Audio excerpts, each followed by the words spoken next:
हरे। जय जय प्रभु दीन दयाल गोविंद हरे गोपाल हरे। जय जय प्रभु दीन दयाल। भीष्म कहते हैं, जिस प्रकार शिव दूती उत्पन्न हो गई थी तथा जिन्होंने उनकी स्थापना किया था, आप वह सब मुझसे यथावत कहिए। ऋषि पुलस्त कहते हैं, एक बार शिवा तप करने का निश्चय करके नीलगिरी आई। ये शिवा रुद्र की जटा से उत्पन्न शक्ति है। ये हे नृप, अब उन शिवा नामक शक्ति को तप व्रत का विवरण सुनो। वे यह उद्देश्य निश्चित करके पंचाग्नि तपरत हो गई कि मैं दीर्घ काल तप करके समस्त जगत का ग्रास करूंगी। इस उद्देश्य से देवी की कठोर तपस्या काल में महातेजा रूरू नामक असुर उत्पन्न हो गया। समुद्र में रत्न नामक एक महाधन संपन्न पुरी है। सभी देवगण के लिए भयंकर दैत्यराज इसी नगरी में निवास करने लगा। उनके शत सहस्त्र कोटि कोटि असुरों से सम्मानित होकर रूरू दानव द्वितीय नमुची दानव के समान वहां स्थित था। दीर्घ काल के उपरांत रूरू ने विजय इच्छा के साथ देवगण के शत्रु हेतु ससैन्य लोकपालपुर की यात्रा किया। यह महान असुर समुद्र से उठा। उस समय नाग ग्रह मछलियों से सेवित समुद्र जल वेग से बढ़ गया। पर्वत तथा घाटियां जल से अपलावित हो उठी। प्रबल दानवगण दल विचित्र कवच तथा आयुध से विभूषित होकर विचित्र योद्धाओं के साथ सागर जल से निकलने लगे। उस समय दैत्य भटों से युक्त यान घंटा प्रभृति समुद्री समृद्धि संपन्न हाथी भी अपनी अपनी आकृति से प्रबल मकर कुल के समान प्रदर्शन करते करते सागर जल से बाहर आए। स्वर्ण सत्र से सुसज्जित लाखों लाख कोटि कोटि अश्व जल में से उस प्रकार बाहर आए मानो वे रोहित मछली हो। वे पूर्वोक्त हाथियों के साथ समुद्र गर्भ से एक ही समय निकल पड़े। उस समय चक्र दंड अक्षत वेणु युक्त रवि के रथ के समान वेगवान रथ विपुल ध्वनि के साथ बाहर निकलकर दौड़ पड़े।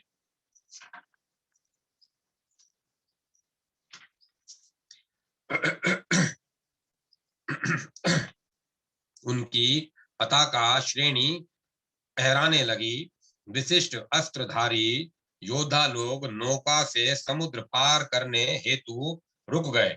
रण में जय प्राप्त असुरों के अनुचर योद्धागण अत्यंत शोभित हो रहे थे। तब देवगण समर क्षेत्र से भागने लगे। असुर उनका पीछा करने लगे। तब वै विहल देवता भागते भागते नीलाचल आए। यहाँ उत्तमा शांभवी शिवा शक्ति रौद्री देवी तपस्यान्वित होकर स्वयं अवस्थान कर रही थी। पुराण वेत्ता लोग उन देवी को ही संहारकारिणी काल रात्रि नाम से पुकारते हैं। तब भगवती ने देवगण को भय से त्रस्त तथा विचेतन स्थिति में देखा। तब उन्होंने विस्मयो उत्फुल्ल कमलवत नेत्रों से जिज्ञासा किया। श्री देवी कहती हैं, हे देवताओं, तुम्हारे पीछे तो मैं कोई भय कारण नहीं देखती। तब तुम लोग इंद्र आदि प्रमुख देवतागण क्यों भाग रहे हैं? देवता कहते हैं, हे भीम पराक्रम दैत्येंद्र रूरू प्रबल चतुरंगनी सेना के साथ आया है। इसी कारण से हम सभी दीन भाव से आपकी शरण में आए हैं। पुलस्त कहते हैं, देवगण का यह कथन सुनकर भगवती ने उच्च स्वर से हास्य किया। उनके हास्य काल में उनके मुख से कुछ नदियां प्रकट हो गई। ये सभी पाश अंकुश धारणी स्थूल तथा उन्नत स्तनों वाली भीषणा थी। उनका मुख दाढ़ों से युक्त था। ये शूल धारणी मुकुट से अलंकृत संदष्ट दशनाता थी। ये अपने अखिल फुत्कार शब्द से सचराचर को भयोत्पादन कर रही थी। उनमें से कुछ के श्वेत वस्त्र तो कुछ के विचित्र वर्ण में वस्त्रों को धारण किया था।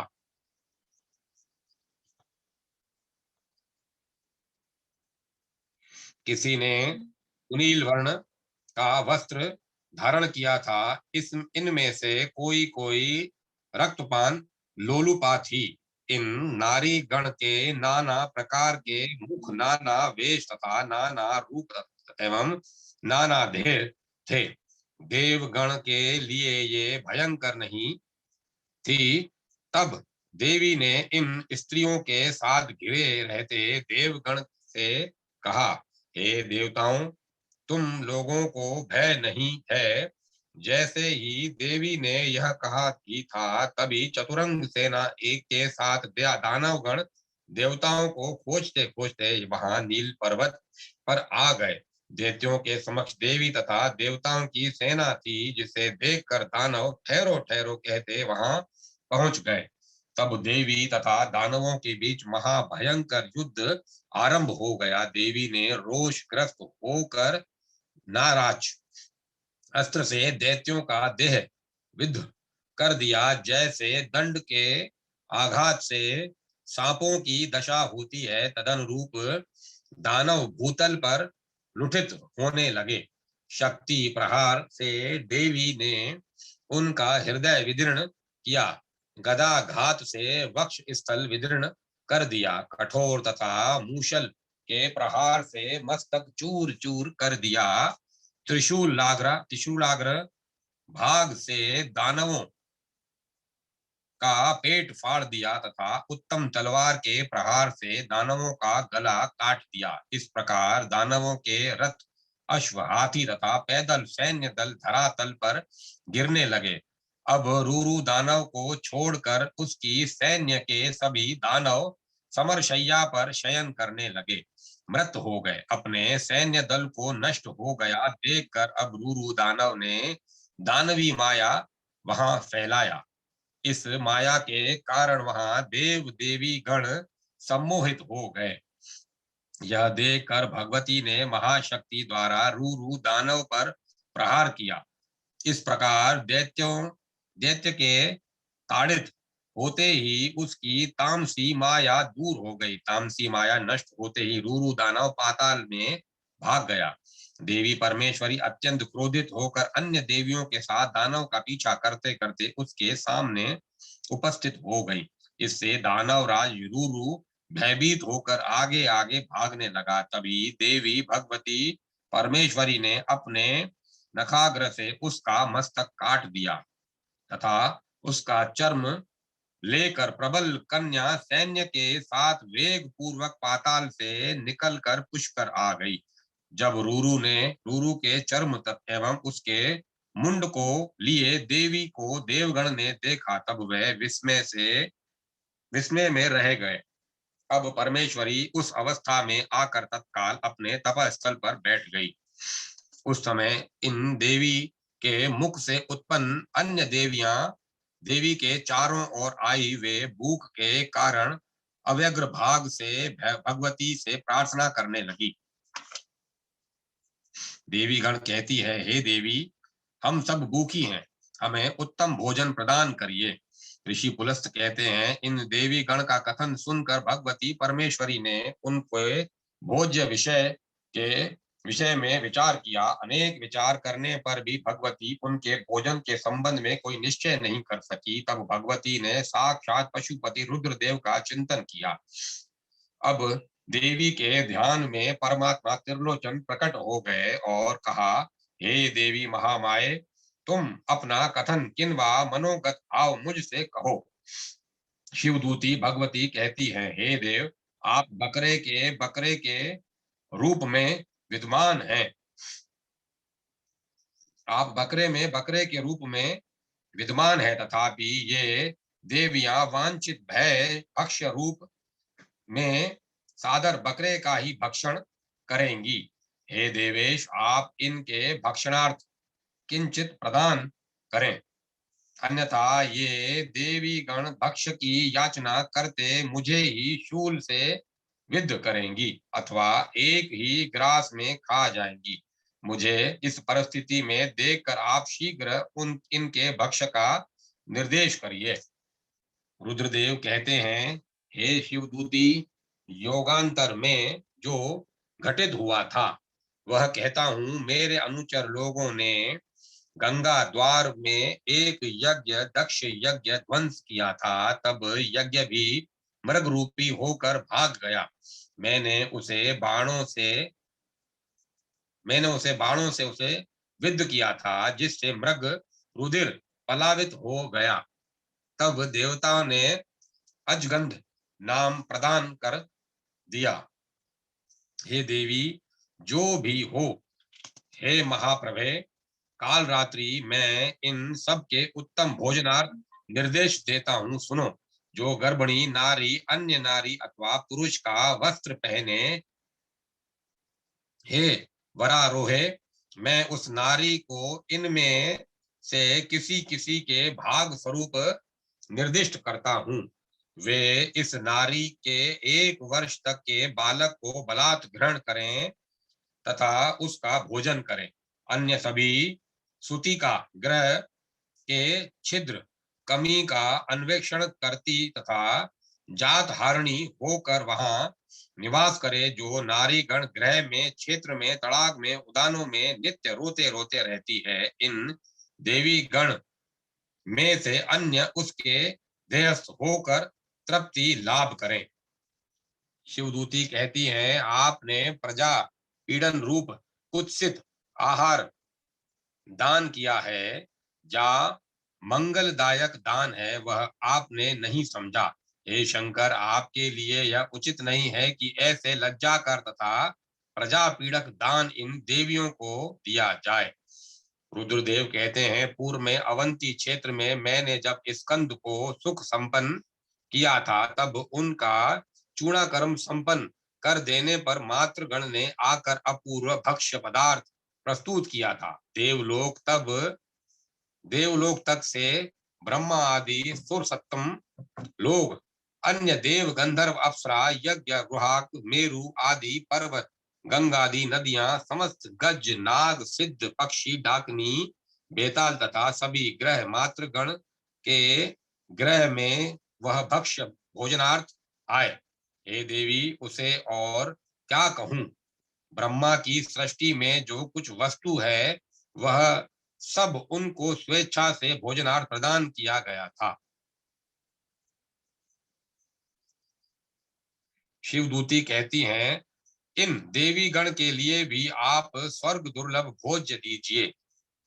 हे परमेश्वर, जो स्नेह युक्त गुण युक्त पक्व हो, अन्य लोगों ने वैसा उत्तम अन्न न खाया हो, वैसा अपूर्व अन्न आप इनको दीजिए। मुनि पुलस्त कहते हैं, देव देव महेश्वर ने देवी द्वारा यह कहे जाने पर उनके भक्ष्य हेतु देवी पार्वती से कहा, मैंने पूर्व काल में अनेक प्रकार के जो अन्न प्रस्तुत कराया था वह सब व्यय हो गया। मुझे अन्य कोई उत्तम भोजन इनके लिए परिलक्षित नहीं हो रहा। तुम सभी उपस्थित हो, तुम लोगों को क्या अन्न प्रदान करूं वह कहो, जो तुम्हारे लिए पूर्णता अपूर्व हो, जिसका आस्वादन किसी को न मिला हो। तुम लोगों के भक्ष्य में वही प्रदान करता हूं। मेरे नाभि के अधो भाग में फलाकार में लंबमान यह गोलाकृति जो वृषण है, तुम सब मिलकर उसी का भक्षण करो। इस भक्ष्य से तुम सबकी तृप्ति होगी।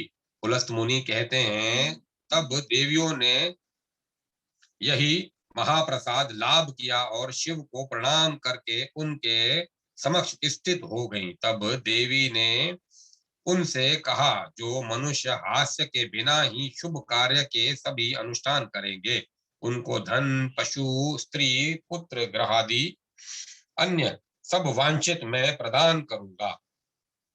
जो अपने बड़े बड़े दांत दिखाते हुए शुभ कार्यों पर हंसेंगे वे दरिद्र होंगे। अतः विज्ञ व्यक्ति कभी शुभ कार्य की निंदा न करे न उनका मजाक उड़ाए।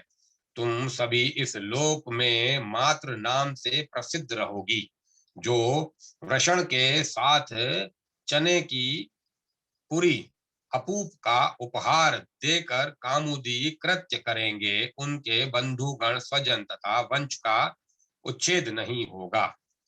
इससे अपुत्र को पुत्र, धनार्थी को धन मिलेगा। मानव रूपवान, सुभग, भोग युक्त तथा सर्वशास्त्र विद होगा। अंत काल में वह हंस युक्त यान पर बैठकर ब्रह्म लोक का विहार करेगा। हे शिवदूती, हे शिवदूती, मैंने यह आहार देवी गण को प्रदान कर दिया। तुमने मुझसे लज्जा कर भोजन की बात क्यों कहा था? जो भी हो श्रवण करो। हे देवी चामुंडे, भूत पापहर भूत पहाड़नी, तुम्हारी जय हो। हे सर्वगते देवी काल रात्रि, तुम्हारी जय हो। तुमको नमस्कार। हे विश्व मूर्ति युते शुष्के विशालाक्षी, त्रिलोचने भीम रूपे शिवे विदे, हे महामाये मनोजय मनोदुर्गे भीमाक्षी शुभितालय महामादी विचित्रांगी, गीत नृत्य प्रिय, हे शुभे विकराली महाकाली, कालिके पापहारिणी, पाश हस्ते दंड हस्ते भीम हस्ते भयानके, हे चामुंडे प्रदीप्त वंदे प्रदीप्त वदने भीम दृष्ट्रे दंष्ट्रे महाबले, शिवयान प्रिये प्रेत सनगते शिवे भीमाक्षी, भीक्षणे सर्वभूत भयंकरी कराली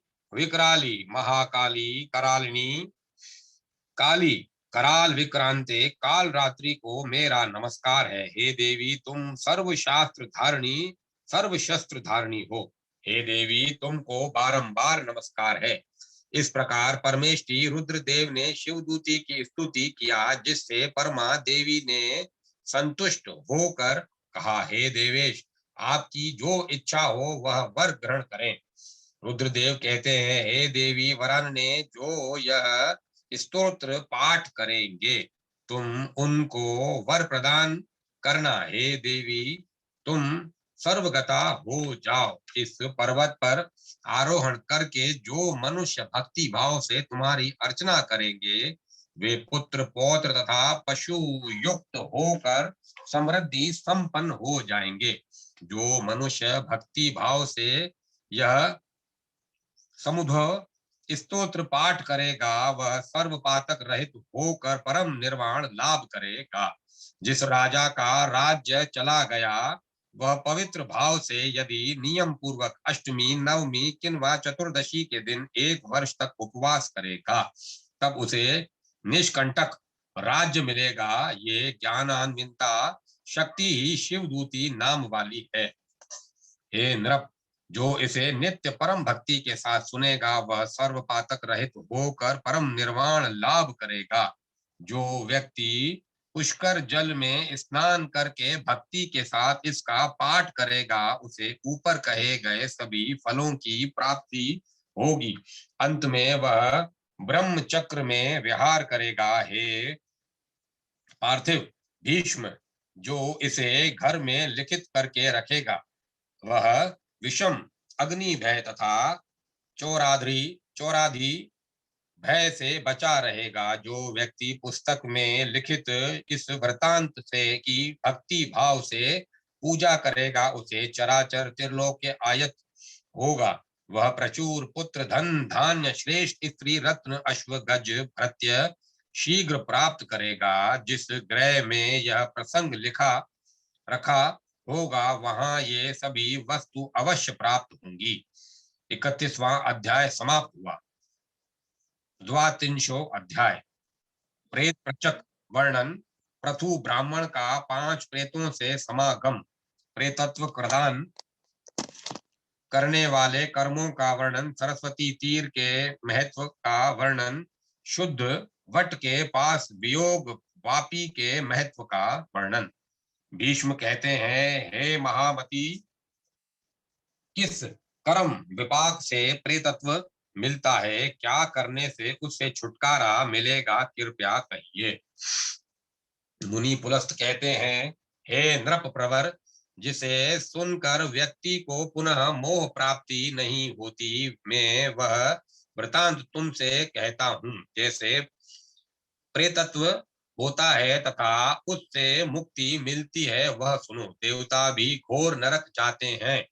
जो प्रेत योनि प्राप्त मनुष्य है, वे मानव गण एवं साधु गण के साथ संभाषण एवं पुण्य तीर्थ नाम कीर्तन में से मुक्ति लाभ करते हैं। हे भीष्म, सुना गया है कि पूर्व काल में पृथु नामक एक व्रताचारी ब्राह्मण थे। वे सदा संतोषी, स्वाध्यायशील, योग यज्ञ योगी के रूप में सर्वत्र प्रख्यात थे। ये ब्राह्मण जप यज्ञ आदि अनुष्ठान करके समय व्यतीत करते थे।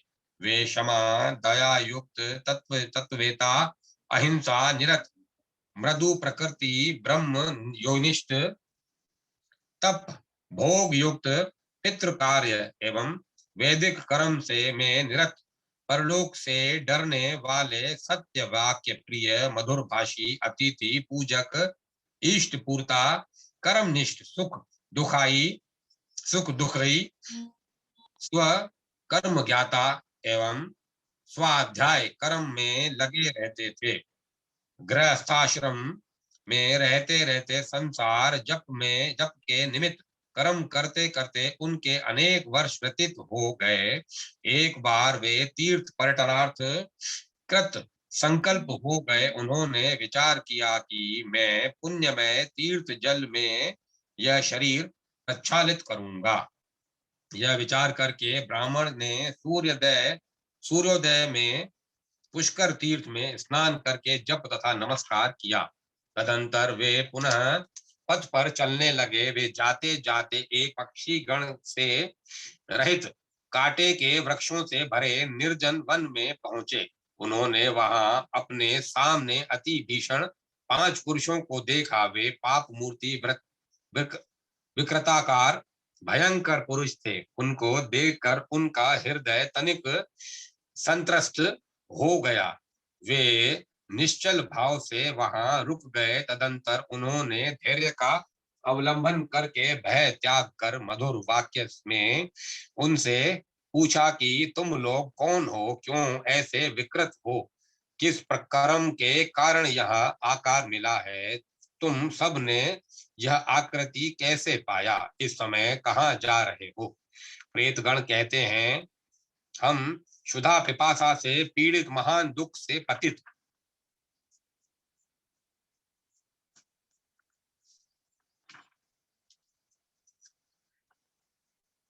महान दुख से पतित, हत बुद्धि, हत चेतना, हत चेतन प्रेत हैं।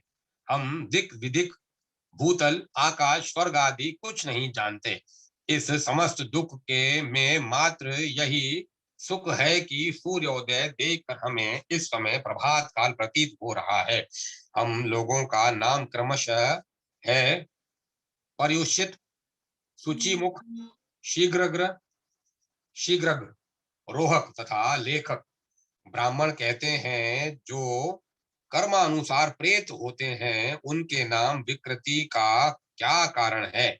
इन नामों की निरुति अर्थ क्या है, किस कारण से तुम लोग नाम युक्त हो।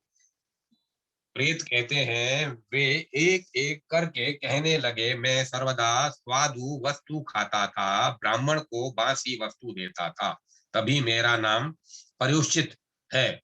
अन्न आदि के प्रार्थी अनेक विप्रों को इस व्यक्ति ने सूचित किया, मना किया तथा उसका नाम सूची मुख है।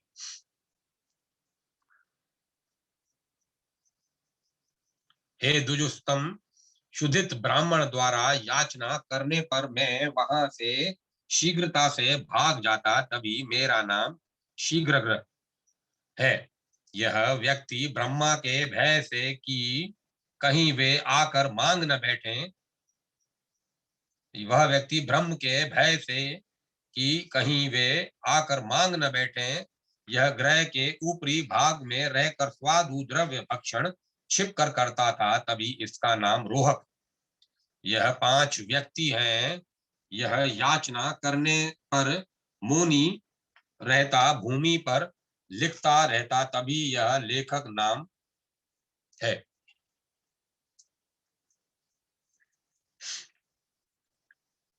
यह याचना करने पर मौनी रहता, भूमि पर लिखता रहता, तभी यह है लेखक नाम वाला। लेखक अत्यंत कष्ट से चलता है, रोहतक अंध मस्तक है, शीघ्र लंगड़ा है, सूची मुख का मुंह सुई इतना है।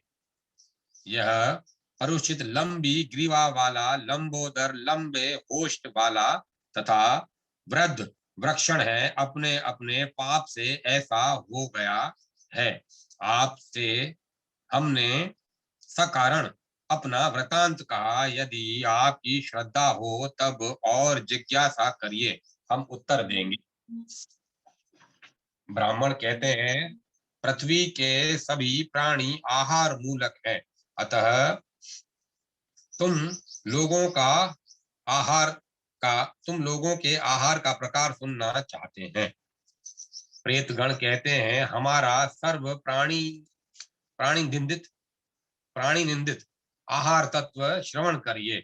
यह सुनकर आप पुनः पुनः निंदा करेंगे। जिन ग्रह में श्लेष्मा मूत्र मल तथा स्त्रियों का अमंगल पड़ा रहता है, जहाँ शौच पवित्रता नहीं होती, प्रेत वहीं आकर ग्रहण करते हैं। जिन ग्रहों में स्त्री कलह करती हैं तथा उसके कारण ग्रस्त जीवन दग्ध प्राय है, विशृंखलता है, उच्छिष्ट से ग्रह व्याप्त है, जो मल से घृणित है, प्रेत वहीं भोजन करते हैं। जहाँ घर के लोग लज्जा रहित तथा होम रहित हैं, व्रत विहीन है, वही प्रेत भोजन करते हैं। जहाँ ग्रह स्वामी स्त्री से जीता हुआ है, जहाँ गुरु पूजा नहीं होती, क्रोध लोभ से वातावरण व्याप्त है, वहीं प्रेत भोजन करते हैं। हमें अपना भोजन वृतांत कहने में लज्जा आती है, इससे अधिक नहीं कहा जा सकता है। तृणवती प्रेत भाव की निवृत्ति कैसे हो, यह पूछता हूं मैं। तपोधन, जिस कार्य को करने से प्रेतत्व मिले, हे तपोधन, जिस कार्य को करने से प्रेतत्व न मिले वह कहें। ब्राह्मण कहते हैं, एक कृच्छ, चंद्रायणी, चंद्रनादि अथवा अन्य व्रत करने वाला मनुष्य प्रेत नहीं होता। जो व्यक्ति अरहर 3, 5 अथवा एक अग्नि की सेवा करता है, वह प्राणी गण पर दया करने वाला कभी प्रेतत्व प्राप्त नहीं करता। जो मान अपमान, स्वर्ण मिट्टी के ढेले, शत्रु मित्र के में तुल्य भावापन है, वे कभी प्रेत जन्म नहीं पाते। शुक्ल पक्ष के मंगल को जब चतुर्थी तिथि पड़े, तब इस दिन श्रद्धा युक्त श्रद्धा करता कभी प्रेत योनि नहीं पाते। जो जीत जीत क्रोध तृष्णा संग रहित, क्षमाशील तथा दानशील है, ऐसे मनुष्य कभी प्रेतत्व नहीं पाते। जो गो ब्राह्मण तीर्थ पर्वत तथा नदी एवं देवगण की वंदना करते हैं, वे कभी प्रेतत्व नहीं पाते। प्रेतगण कहते हैं, हे मुने, हमने आपसे विविध धर्म कथा श्रवण किया है। हे महामती, अब जो करने से मनुष्य को प्रेत योनि मिलती है, वह कहिए। ब्राह्मण कहते हैं, जिस मनुष्य के उदर में खाया हुआ क्षुद्रान है तथा उस स्थिति में वह मृत हो जाता है, उसे प्रेत योनि मिलती है। जो मनुष्य माता पिता भाई बहन तथा पुत्र आदि का त्याग बिना दोष करता है, उसे प्रेत योनि मिलेगी। जो मनुष्य अयाज याजी, जिनका यज्ञ करनन वर्जित है उनको यज्ञ कराए है। यज्ञ त्यागी है तथा शूद्र सेवा में निरत है उसे प्रेतत्व मिलेगा। जो न्यास धरोहर हड़पने वाला, मित्रद्रोही तथा शूद्र का भोजन सदा बनाता है, विश्वासघाती है, कुटस्थ है, वह प्रेत होता है। जो मनुष्य ब्रह्म हत्यारा, गो हत्यारा, चोर, मदप, गुरु पत्नी गामी, भूमि तथा कन्या का हरण करने वाला, उसे प्रेत योनि मिलती है। जो नास्तिक, भाव निरत अथवा पुरोहित है, जो सर्व साधारणी दक्षिणा प्राप्त करके एकाकी में खा जाता है, वह भी प्रेत जन्म लेगा। जब वे ब्राह्मण प्रवर कह चुके तभी आकाश में दुंदुभी ध्वनि होने लगी। देवगण हजारों हजार धारा में पुष्प वर्षा करने लगे। इन प्रेत समूह के लिए चतुर्दिक अनेक विमान आए। इन विप्र के साथ संभाषण एवं पुण्य कथा श्रवण के कारण यह घटना घटित हो गई। तभी सर्व प्रयत्न पूर्वक सत्य संभाषण करें। हे गंगा पुत्र भीष्म, यदि तुम मंगल लाभ करना चाहते हो तब आलस्य रहित होकर यह करो। जो व्यक्ति सर्वधर्म तिलक रूप यह पंच प्रेत कथा का 1,00,000 पाठ करता है, उसे कुल का कोई व्यक्ति प्रेत योनि उसके कुल का कोई व्यक्ति प्रेत योनि नहीं पाता। परम श्रद्धा भक्ति के साथ मनुष्य इसका श्रवण तथा पाठ करे, वह व्यक्ति कभी प्रेत योनि में जन्म नहीं लेगा। भीष्म कहते हैं, अंतरिक्ष प्रदेश में पुष्कर की स्थिति आपने कहा है, वह तीर्थ अंतरिक्ष में क्यों अवस्थित हो गया? धर्मशील मुनिगण उसे कैसे प्राप्त करते हैं? जिन्होंने पुष्कर तीर्थ प्राप्त कर लिया, उन्होंने कैसे प्राप्त किया? इसे कैसे प्राप्त किया जाए? प्राप्त होने पर वह जिस प्रकार का फल देता है, यह जानने की कौतूहलपूर्ण जिज्ञासा आप कृपया समस्त प्रकरण कहिए। मुनि पुलस्त कहते हैं, एक बार दक्षिण पथवासी करोड़ों ऋषि स्नानार्थ पुष्कर आए। पुष्कर आकाशगत है, यह जानकर वे सभी परम व्रत के साथ 12 वर्ष तक ध्यान तथा प्राणायाम परायण हो गए। तब स्वयं ब्रह्मा, अन्य ऋषि एवं इंद्रादि देवगण वहां आए। ऋषियों ने अदृश्य भाव से रहकर उन लोगों से पुष्कर का सभी नियम कहा। ऋषिगण ने कहा, हे ब्राह्मणों, तुम सभी मंत्र से पुष्कर की आराधना करो।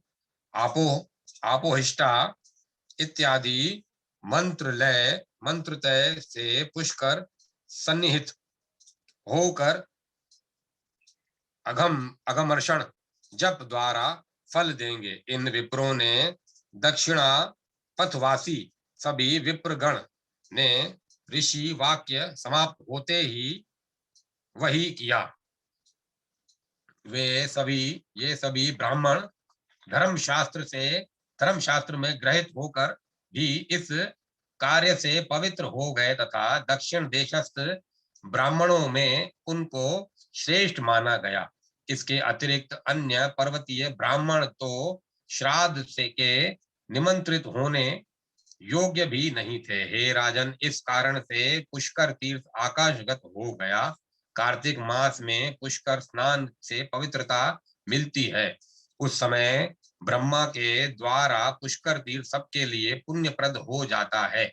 इस समय जो सब वर्ण वाले पुष्कर आते हैं, वे सभी पुण्य भाजन हो जाते हैं। हे नृप, उस समय सभी बिना मंत्र के ही द्विजत्व हो जाते हैं, इसमें संदेह न करें। कार्तिक मास की जिस तिथि पर भी कृतिका नक्षत्र पड़े, उसे महातिथि जाने। इस तिथि पर स्नान दान का उत्तम फल मिलेगा। कार्तिक मास की जिस तिथि पर भरणी नक्षत्र हो, वह तिथि महापुण्यप्रद है। हे नराधिप कार्तिक मासीय जिस तिथि पर रोहिणी नक्षत्र हो वह तो देव दुर्लभ तथा महाकार्तिकी तिथि कही गई है। जब रवि गुरु सोमवार को उत्तम 3 नक्षत्रों में हो, उसके लिए ब्रह्मा ने स्वयं कहा है कि उस दिन पुष्कर स्नान से निश्चित रूप से अश्वमेध यज्ञ फल होगा।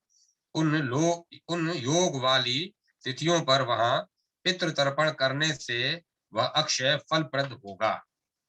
जब सूर्य तथा चंद्र एक ही समय में भ्रमण से विशाखा तथा कृत्तिका नक्षत्र में पड़े तब यह योग पुष्कर योग है।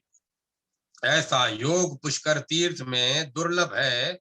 शुभ पुष्कर तीर्थ में अंतरिक्ष से अवतीर्ण होने पर अनेक महात्मा वहां स्नान किया।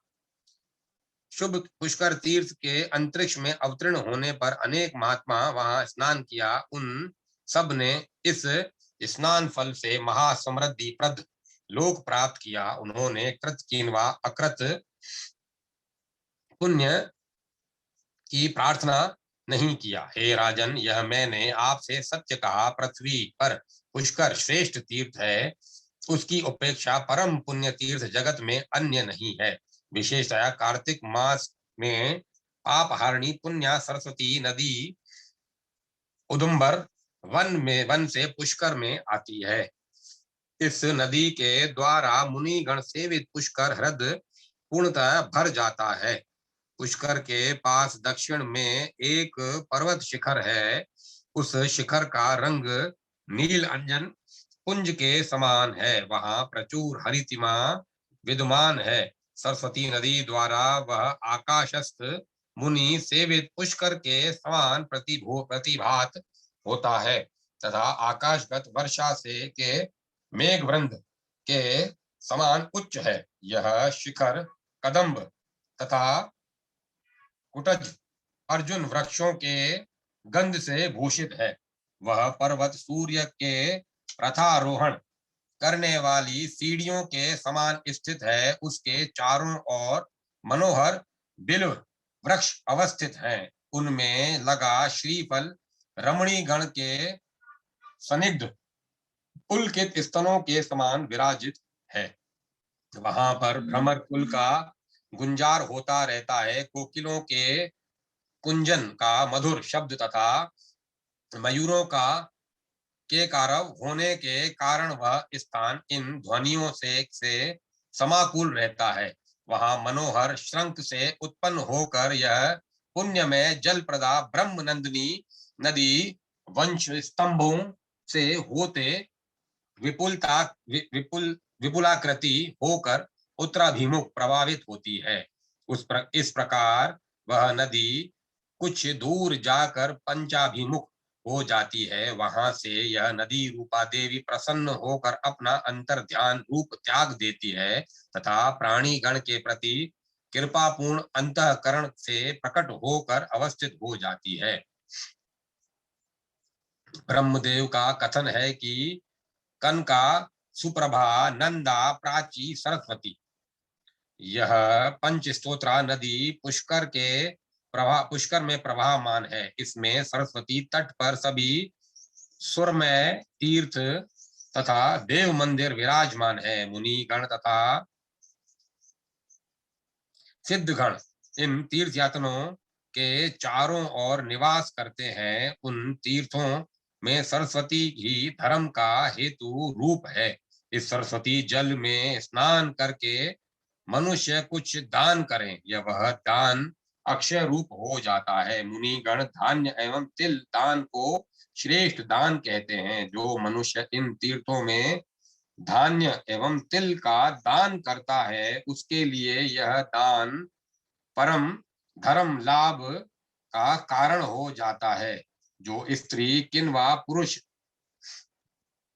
इन तीर्थों में एकाग्रता से मन लगाकर प्रायोपवेशन व्रत करते हैं, वे ब्रह्मलोक में इसका यथेष्ट फल लाभ करते हैं। जो स्थावर अथवा जगम जीव कर्मशय के लिए उक्त तीर्थ स्थल के निकट प्राण त्याग करते हैं वे भी सहसा दुर्लभ यज्ञ फल प्राप्त कर लेते हैं। अतः पुरुष गण सर्व प्रयत्न रूप पूर्वक इष्ट फल दायिनी महानदी सरस्वती की सेवा करें। यह सरस्वती ही जन्मादि दुख से अभिकुलचित वाले लोगों को धर्म फल प्रदान कर हेतु अरणि रूपा है। जो मनुष्य सर्वदा सरस्वती का पवित्र जल पीते हैं वे मनुष्य न होकर देव रूपेण संसार में स्थित हैं। द्विजगण यज्ञ दान तपस्या से जो फल लाभ करते हैं सरस्वती में स्नान मात्र से वह फल मिल जाता है। शूद्र लोग भी इसमें स्नान करके सर्वज्ञ एवं सर्व तप फल प्राप्त करते हैं। पुष्कर दर्शन मात्र से महापात की भी पाप रहित हो जाती है। इसे उसे देहांत में स्वर्ग लाभ होता है। पुष्कर में उपवास करने वाले मनुष्य अल्प प्रवास से ही पुंडरिक नामक यज्ञ फल प्राप्त कर लेते हैं। माघ मास में पुष्कर में जो व्यक्ति भक्ति भावेन द्विजगण को तिल दान करता है वह भी विष्णु लोक में निवास करेगा। पुष्कर में उपवास पंच गव्य प्रशान करने वाला मरणोपरांत स्वर्ग वास करता है।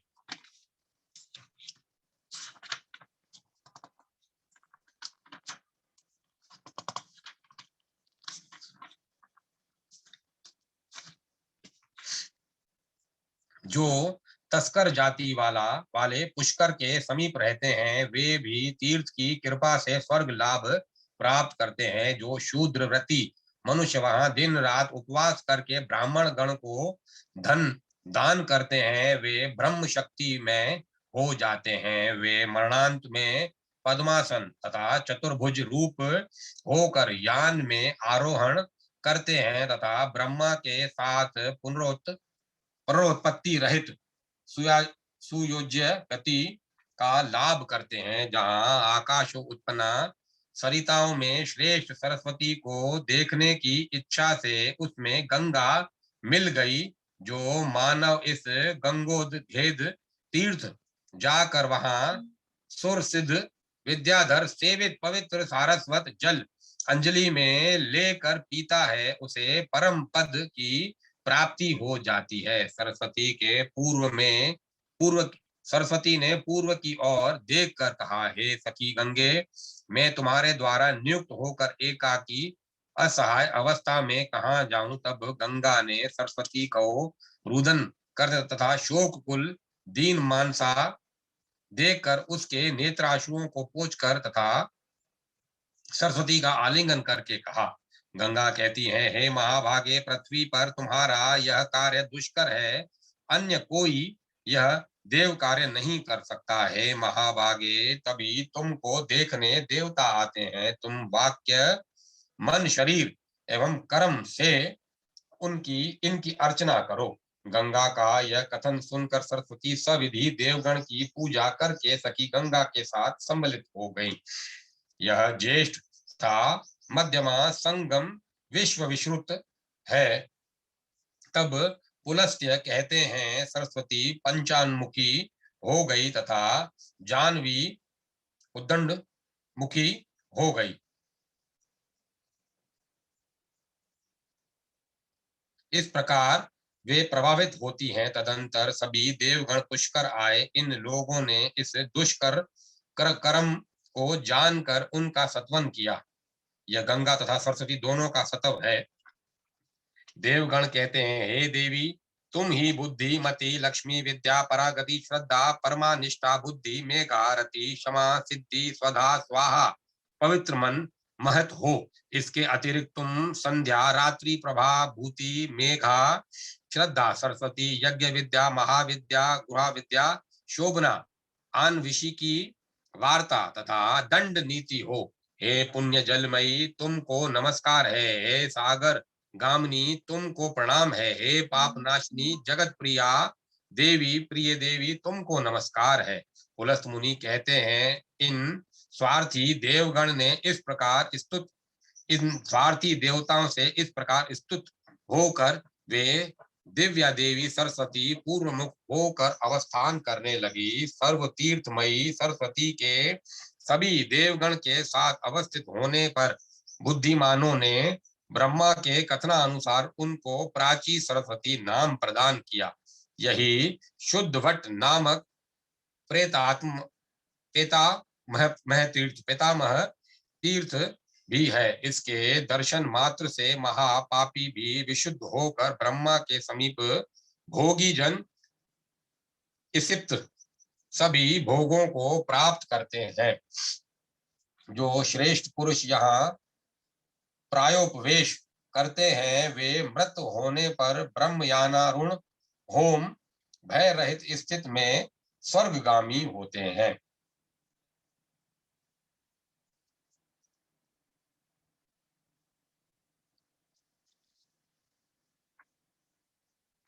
जो वहां इस तीर्थ में ब्रह्मज्ञ लोगों को अल्प मात्रा में भी द्रव्य दान करते हैं वो 100 जन्म तक उस दान फल को प्राप्त करते हैं। जो मनुष्य यहाँ पर खंड तथा स्फुटित संस्कार करते हैं वे भी ब्रह्म लोक जाकर सुख पूर्वक विहार करते हैं। वहां ब्रह्म भक्त गण देहधारियों द्वारा जो कुछ होम पूजा जप दान आदि कार्य किया जाता है वह सब अनंत फलदायक होता है। यहाँ दीपदान से ज्ञान नेत्र मिलते हैं, वहां यहाँ धूपदान से ब्रह्म सेवित स्थान लाभ होता है। इस संबंध में अधिक क्या कहा जाए। इस गंगा सरस्वती संगम पर जो कुछ दान किया जाता है वह सब जीवित अथवा मृत के लिए अनंत फलप्रद होता है। यहाँ स्नान जप होम का अक्षय फल लाभ होता है।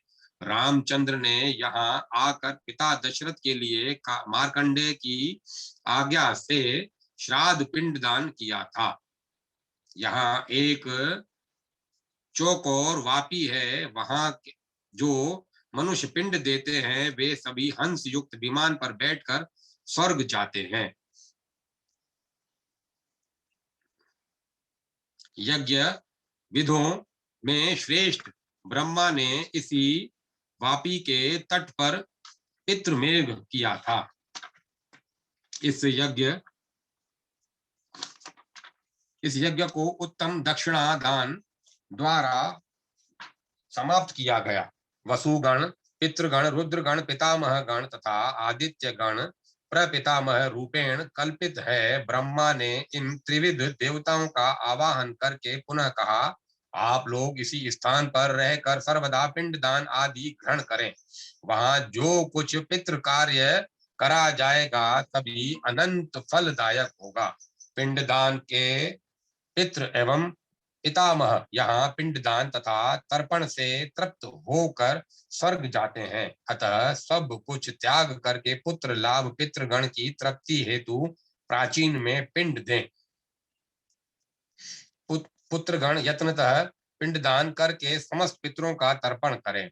प्राचीनेश्वर देव के समक्ष आदि तीर्थ स्थापित है। यह तीर्थ दर्शन करके मानव मुक्त हो जाता है। यहाँ का जल स्पर्श करने वाला जन्म बंधन रहित हो जाता है।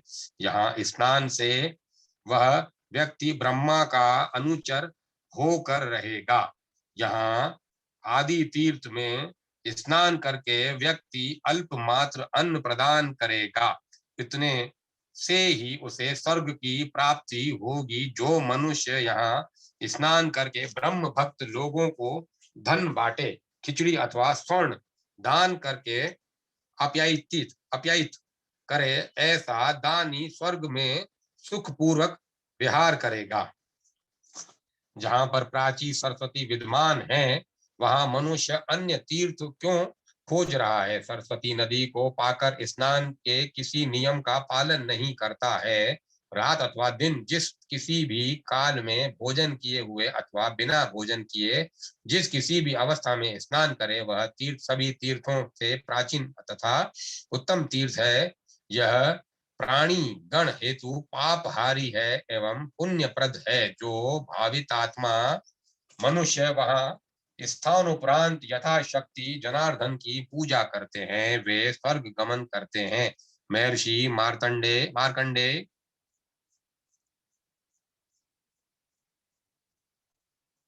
महर्षि मार्तंडे ने कहा है, जो मनुष्य पुण्य प्राची देवी सरस्वती का जल पीते हैं, वे मनुष्य नहीं देवता हैं। यह तीर्थ पापहारी तथा पुण्यप्रद है। ब्रह्मपुत्र ने कहा कि देवगण में विष्णु श्रेष्ठ हैं। वे जिन सरस्वती की सेवा करते हैं, वह तो भूतल में सर्वश्रेष्ठ तीर्थ है। स्वयंभू मनु ने कहा कि यहाँ मंदाकिनी के साथ पुण्य समागम पाकर देवगण द्वारा स्तुता सरस्वती स्थित है। ब्रह्मा ने सरस्वती को दीन मानस, दीन नयन तथा एकाकिनी देकर विचार किया कि इसके समीप सखी रूप में किसी भगवती विमलेक्षणा रूपणी की सृष्टि करूं, तथा उन्होंने रूपणी की सृष्टि कर दिया। इसी प्रकार हरि ने पद्म नेत्र हरिणी की, वज्रपाणी देवराज ने वज्रणी की, वृषभ ध्वज नीलकंठ ने उनकी सखी रूप में सुकुरंग रुचि की सृष्टि किया। हे राजन, सुर सुंदरी सरस्वती तीन सखियों की सृष्टि देखकर देवताओं के आदेश से प्रसन्न चित्त होकर प्रभावित हो गई। उस समय प्राचीन सरस्वती अपनी सखियों सहित गमनो गमनुग्धा गमनुग्धा गमनुग्धता होकर उनमें सबसे श्रेष्ठ प्रतीत हो रही थी। भूतल पर जो सब मृग प्राची सरस्वती के जल में स्नान करते हैं, वे भी यज्ञकर्ता ब्राह्मणों जैसे स्वर्गगामी हो जाते हैं। यहाँ पर इन प्राची सरस्वती को चिंतामणि की तरह जानना चाहिए। यह महानदी चिंतामणि की तरह काम्य फल प्रदत्त पदार्थ तप है। ये दक्षिण दिशा का अवलोकन करके पुनः पीछे की ओर प्रवाहित हो गई। सरस्वती ने गंगा से कहा, हे देवी, तुम प्राची दिक में जाओ, मुझे भूल मत जाना। तुम जिस स्थान से जिस पथ से आई हो, उसी पथ पर जाओ। 32वां अध्याय समाप्त। अब मैं कथा को यहीं विराम देता हूँ। कल 33वां अध्याय का लाभ लेंगे। श्री कृष्ण गोविंद हरे नाथ नारायण